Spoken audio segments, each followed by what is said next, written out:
सप्रेम जय जी। अखिल भूमंडल सर्वशिरोमणि मुनि समाज की जय। आदिश्वर जोगेश्वर शिव कुमार शास्त्री जी महाराज की जय। अथाय अन्या देवतामुपासते अन्यसी अन्यहं स्मित न स वेद यथा पशु। बृहदारण्यक अध्याय 1 ब्राह्मण 4 मंत्र कंडिका 10।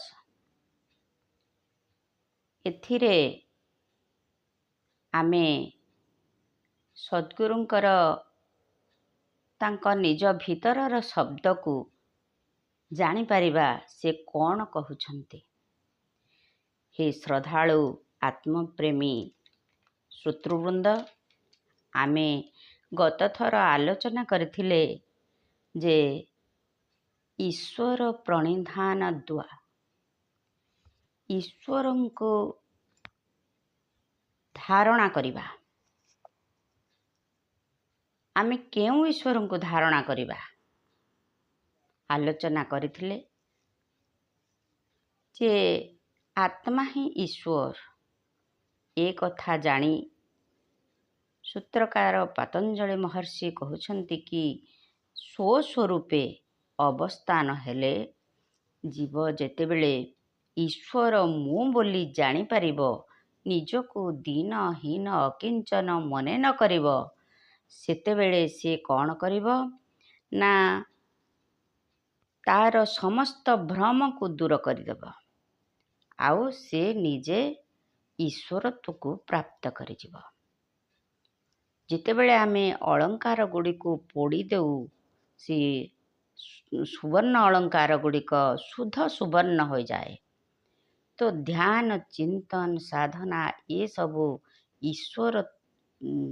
ईश्वरत्व को धारण करिवार एक माध्यम।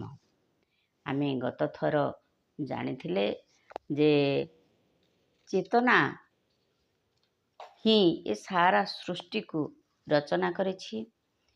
चैतन्यता ही आमर ईश्वर। तेबे आमे अछंती एवं आमर ये जो लाइफ आमे जो जीवन बंचुछंती, आमे सी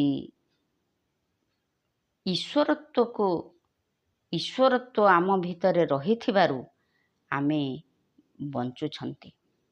दुईटी तत्व सद्गुरु आमको दर्शन रे आनिले मध्य गोटिए तत्व ही निर्दिष्ट। तो आमे देखुछे जड़ आम द्वारा सृष्टि, किंतु आमे आम को जानी नथिबारु आमे ता प्रति आकर्षित हो जाउछंती।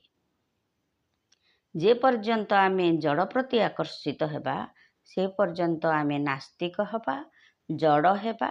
आमे ईश्वर बोली निजको जानी परिबा नहीं। तो आमर अस्तित्व भाव बा विद्यमानता आमे जानी परिबा नहीं। केवल संसार को आमे देखी आम निज पाखरु आमे चैतन्य सत्ता पाखरु दूरे जिबा। तेबे आउ गोटे सूत्र आमर कर्म क्लेश भोग करिवार सूत्र आमे आलोचना करिथिले जे क्लेश कर्म विपाक आशैर परामुष्टा पुरुष विशेष ईश्वर। तो आमे देखुचे विशेष पुरुष जिमिति विशेष घोड़ा आरबी घोड़ा, विशेष पक्षी मयूर पक्षी, विशेष पशु तो आमे महाबल बाघ को कहूचे। सेमिति विशेष पुरुष जे पुरुष विश्व से होछन्ते आत्मा। दुख शोक विपत्ति रोग चिंता दुर्बलता क्लेश ये विशेष पुरुष को स्पर्श करि पारे नहीं। से स्वयं संपूर्ण। तांको बंदी करिछि किए ना क्लेश। अविद्या घरे जीवबन्दी ज्ञान उदय विद्या बुद्धि। ये जो ईश्वरंकर धारणा आमे ईश्वर को धारणा कले आमे मध्य समाधिस्थ होई परिबा। ये सूत्र गोटे सूत्र रे मध्य आमे समाधिस्थ होई परिबा। पुणी आमे जितेबाला ईश्वर विशेष को जानी परिबा आमे मध्य समाधिस्थ होई परिबा। तेणु गोटे गोटे सूत्र रे मध्य आमे निज को निज स्वरूप को जानी समाधिस्थ होई परिबा बोली सद्गुरु आमको बारंबार कहउछंती। आमे जेतेबेले निजको दीनहीन अकिंचन भावी अन्य केही ईश्वर अछंती बोली अन्य समस्त जगारे आमे केउठी यज्ञ केउठी दान केउठी पूजा केउठी स्नान ये भली करी आमे केते जन्म हला आमर निजर ईश्वरत्व को बलि देइछंती। तेणु आमर जो अस्तित्व भाव जो ईश्वरत्व भाव जो ईश्वर चिंतन को छाड़ी आमे निज ब्रह्म चिंतन को छाड़ी आमे दीनहीन अकिंचन भाव रे रहिछंती। जो जोगदर्शन शास्त्र कहउछंती जे स्वस्वरूपे अवस्थानम से कहूनाहांती जे परमेश्वर अवस्थान बोली।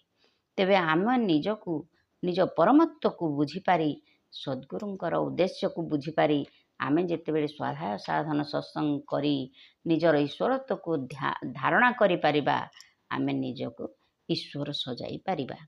निजको जेल रु मुक्ति प्रदान करि पारिबा। उद्धरेत् आत्मनेत्मन आमे निजको निजे उद्धार करंती। सद्गुरु तो पथ प्रदर्शक। मानव जन्म रे जेबे ज्ञान अधिकारी देवतांक ठारू उच्च आसन तारी राजा राम ज्ञानहीन अटे पशु सम। आमे प्रथम जो बृहदारण्यक उपनिषद सूत्रटी आनिले सद्गुरुंक रचना से कौन कहउछंती न जे अन्य देवता उपासते जे अन्य देवता को उपासना करे से मनुष्य होइथिले मध्य पशु सम। तेबे आमे देखुथिबा समस्त मनुष्य मनुष्य नुहे। जेमिति आमे समस्ते मनुष्य किंतु जे साइंस पाठ पढ़ी से साइंटिस्ट हो जाए जे डाक्तरी पाठ पढ़ी से डाक्तर हो जाए सेमिति जे जोगी से पुरुष विशेष ईश्वर हो जाए।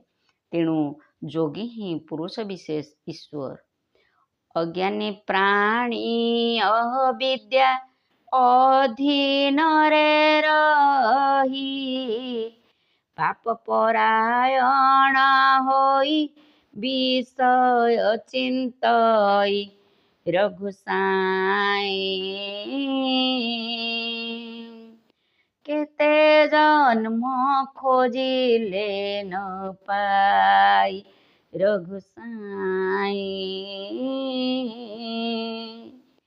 केते जन्म खोजिले न पाई। अनेक जन्म प्राणी अविद्या घर रे बंदी होइछि। प्राणी अनेक कर्म एमिति करि चलिछि जहा फल रे से संसार अभिमुखी हो चली निजको अविद्या घरे बंदी करी दुख विपत्ति रोग पीड़ा दुर्बलता ये क्लेश सबू भोग कर चली।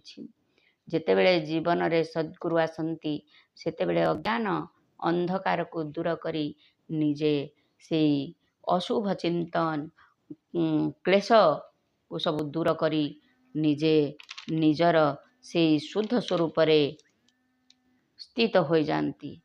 मु आज एतिकी कही मोर वाणी को विराम देउछि। सप्रेम जय जी जय जी जय जी।